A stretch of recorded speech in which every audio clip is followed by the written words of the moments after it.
me dofopa ana odi here ya wo hwe me aha eye kasamfoni afidi a fe na Adom TV na wode TV atoi na dwumedi aba betie we ye Nkuranhyensem emre me amti dwamu amedi dwumedi ho kya me edi amje so eye apostle Dr. Nita Kotego amenda ase se wa pemre na me no betu sara mo ntio we bomodi ana afre obi na kyen se maba na ye bedi aduanepa ama ye kra ame ene de dia me de bra wo no me say shaping your destiny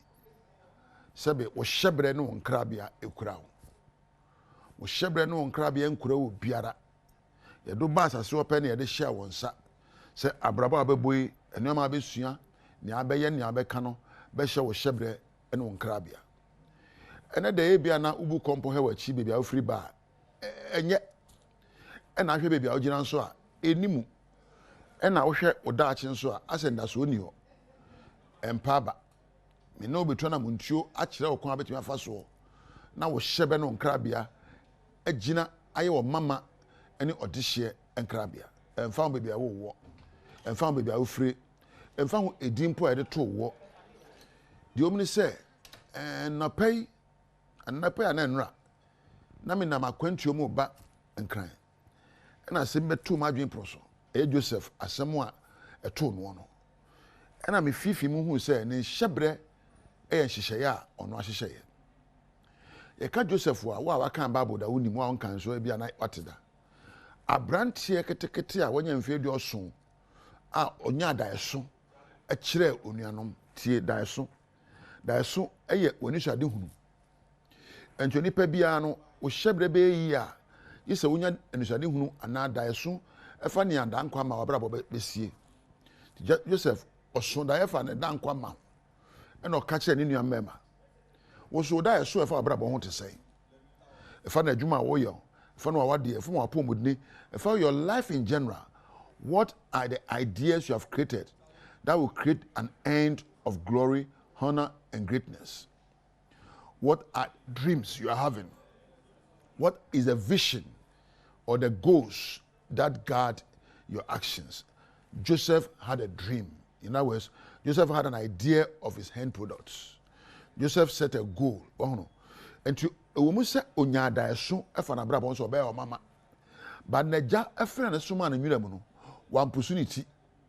tie neja efre no suma na nwura mu so nko hwe nuama no. Wakasa na me yo de hye na me se na suma me da bi.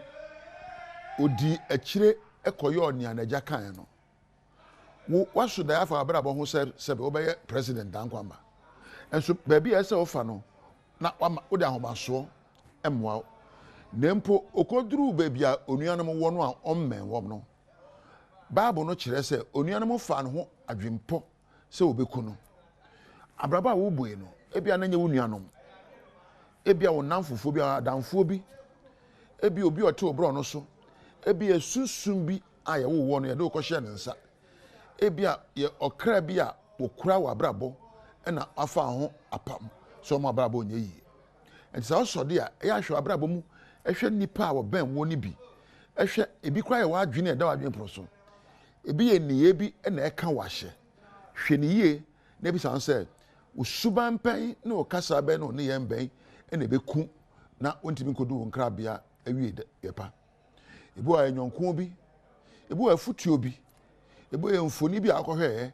ebetimi aka won nkrabia ahye aku na ye kire se de shamna donko nunkum na woton no ma nanafo ahoho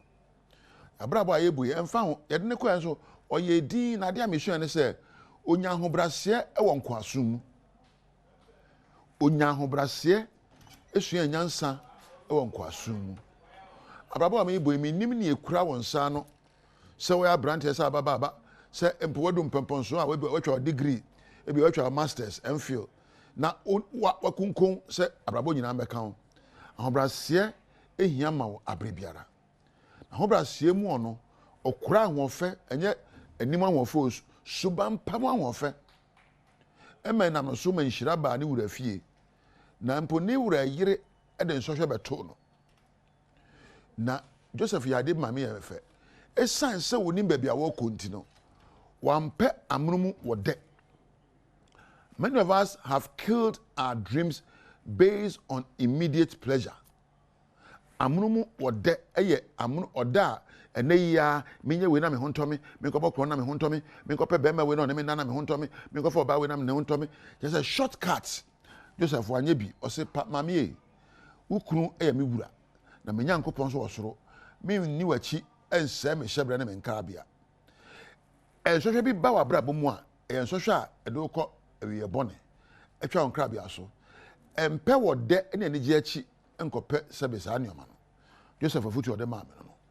nempo wani sa akono de na chi no ye de asem to no so ede no koto afiase nempo ehompo wodi obuo pepepe yo ene angobrase ene de tena ho ema na brabo eso prison ni no awo ho no wodani no ani ame epagya no afiase ho bebia semre wo yi eyo bremu ene ye bre asa wo hye afiase ena Ghana edin jaisa dede ni yo na ma ho brase ma onyansa ne nyamesuro na fatra ho na pisa ho se kwambe so na mefa apie afi afiase ha winim. When you complain too much, you dwarf your decision-making processes. When you worry too much, you kill your innovations. When you murmur, you kind of sabotage your strength to work out of emotional and physical prisons. Stop the murmuring, stop the worrying, and stop the complaining, and focus on what you need to do to work out of the walls of your prison. Joseph Asamo Kachire no. Jaya tete ni anwinwi ani subobo ani empo ebobo ani se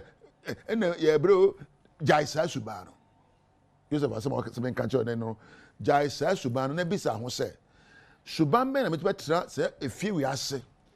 na empo manya da eso na ayimi apie esan so ohan brase nti no anapa osore akohwe prison fo aka no bi so nsam ho te sai ohu ni prison mu yompo no oda wodo adi oni bie no o okoko bi so nsam anapa mu ho te sai o ohu no ti bia bia wo mu ya no nya hunu se ahobrase ne odo enye odo fun no o odo a ni die wom odo a ejina yie na bepagya ho na Bible no kire se emira semu no na dwuma beda adi na oye adwuma no ma ne so ani ohen ne frɛ no ma ne be kire da ase na okire ase wie no na adwuma onim ye no no a twedi amponde ahye ne nsa no no wo adwuma be na onim yo, and he did it with mastery and discipline. Ohye no so ohen anim na oka se ye so oka na kire ohen no na yese eso ohen ani eso ohen nko an nyina ani na ohen pagya no de ne kawa ehye ne nsa ema no gold chain odne trafo ponko so na edi nanim monkoto no na eba no ofri prison ema ba ya dini ya koto no esan suban odne tra prison ho esan se otimi da ni suban di e wo hen nanim. Whatever you are given to do it with a mastery skill. Make a santua at the production room or the mastery skill in addition to tekotego. Make a frank at the sound san or de hemia anyone near kan nyinara Christopher ne mfefo nyinara Prince nyina one day adwumaden suahunu pa na de hweme a mensa kan we nia onim ye bia no mahunte. Competence and excellence creates waves for you in public and everywhere. Competence and excellence se wo ye adwumane hu se wo de wonim ye ebro so na ahutwa sana Joseph gina ohen ne mo ye obie na no kan sem a eto ohen na koma so ehutwa e mo ohen ne pagya no eye ono se ono ohen ni wa ono Joseph na wo ho a ofri ba bia Hebrew ni ba afi obaya museum ohen. It doesn't matter where you are, as long as you live a love of love, as long as you live a life of humility, as long as you live a life of service or do sum and a communion ho ahobrase no di free oko afiase wodo no de trafiase eni nyamesuro eni suahunu ema empo ne kasa eso henani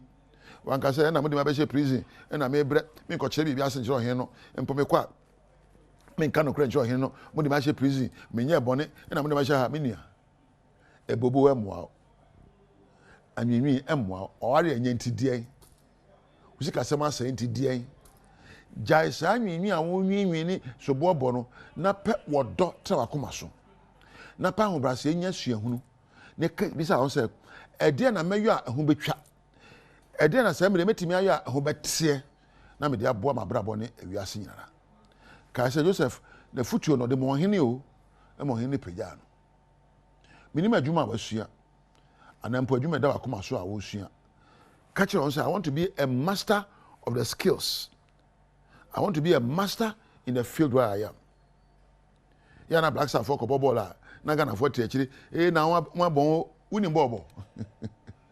unim bo akobo e obi ya ade na ehun ntia ja sobo no bo ne bi san say de na me so mayo a me de ho betwa de ho ate na wo de mpabo ate ne pa na chiri wo da say obi ye na ade na wa ehunu yo a enya sobo na de bo no ne mom kwan ben so na obeye wo de a obetie ne gya say obosobo no e do ko gya sa agopoma so a 10 minutes one hwa e de oxygen masi so o me nya dede ne yo e na mampani wasay o e na mpini wasay o ko ye bi na he ye nya sobo no bo ne mi say ho say